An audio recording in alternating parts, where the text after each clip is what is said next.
western Lawrence County in western Pennsylvania until 4:30 p.m. Eastern Daylight Time. Pennsylvania.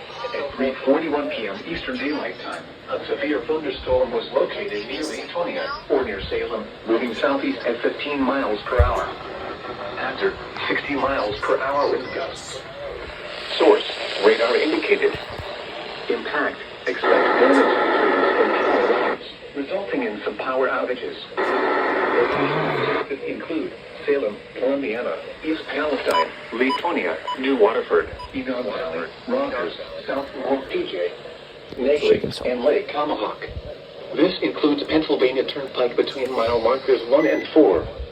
For your protection, move to an interior room on the lowest floor of a building.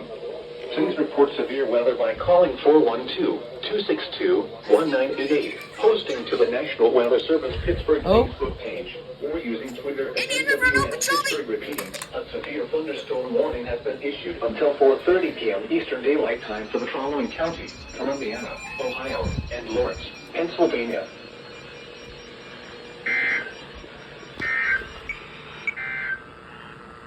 This is NOAA Weather Radio WWG56 originating